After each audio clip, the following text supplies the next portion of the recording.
Les amis, bonsoir, c'est Colette, voilà, j'espère que tout le monde se porte bien. Moi ça va, je voulais vous parler du pain tradition,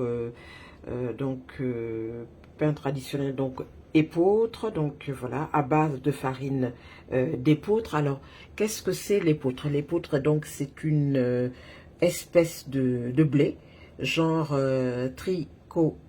triticum, donc cultivé depuis les débuts de l'agriculture. Donc voilà, d'après les réseaux Google, voilà, donc épeautre ou grand épeautre, triticum spelta pour la farine d'épeautre, ou en grain ou petit épeautre, triticum monococum pour la farine de petit épeautre.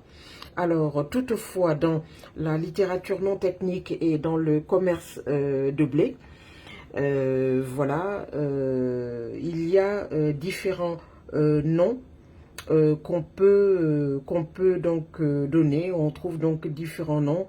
Donc, et les deux espèces, donc l'épeautre ou l'engrain ou petit épeautre, sont deux espèces qui sont souvent confondues.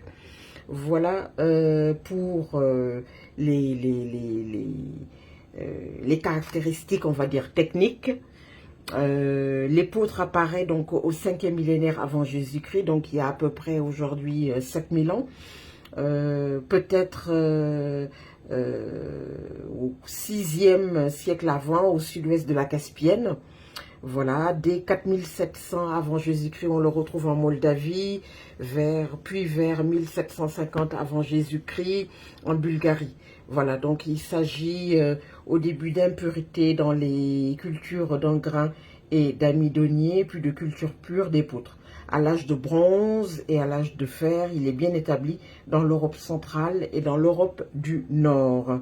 Les Romains l'adoptent tardivement à partir du début du 4e siècle, vers 301 après Jésus-Christ, et lui donne le nom de spelta d'origine germanique. Voilà. Alors, moi, je vais axer aujourd'hui la vidéo sur une petite préparation, donc pour deux grandes baguettes de pain d'épeautre.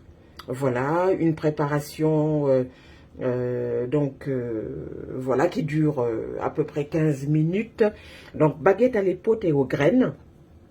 Donc, pour deux grandes baguettes, 250 grammes de farine d'épeautre. Voilà, on voit donc les graines. Voilà, une grosse poignée de mélange de graines, 2 cuillerées à café donc de sel, donc très peu de sel, une cuillerée de levure de boulanger, 300 ml d'eau, 250 g de farine blanche et 250 g de farine d'épeautre. Voilà, on voit quand même la belle texture. Voilà. Alors, donc, dans votre robot menu du crochet, mélangez donc la farine, le sel et les graines. Voilà. Vous tiédissez l'eau, donc vous mettez donc de l'eau tiède, vous intégrez donc la levure, vous remuez à la fourchette. Lorsqu'elle est bien délayée, vous incorporez progressivement dans votre bol ou dans votre robot et vous pétrissez pendant à peu près 10 minutes. La pâte est non collante et se détache toute seule du crochet. Vous filmez et vous oubliez, donc vous mettez au frigidaire toute la nuit, même plus.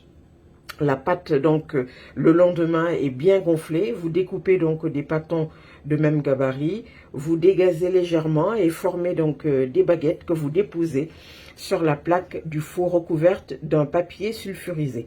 Et vous laissez reposer 30 minutes. Le four est préchauffé à 250 ou 240 en versant de l'eau dans le lèche-frite. Vous mouillez vos baguettes dans un vaporisateur ou avec vos mains, vous faites des entailles, donc des légères encoches avec un couteau. Voilà, vous enfournez 20 minutes en retournant à mi-cuisson. Voilà, elles sont croustillantes à souhait. Voilà, bon appétit. Voilà, c'était donc la recette de baguettes à l'épeautre et aux graines. Merci beaucoup les amis. Je vous dis à très très bientôt. Merci. Au revoir. Et bonne dégustation.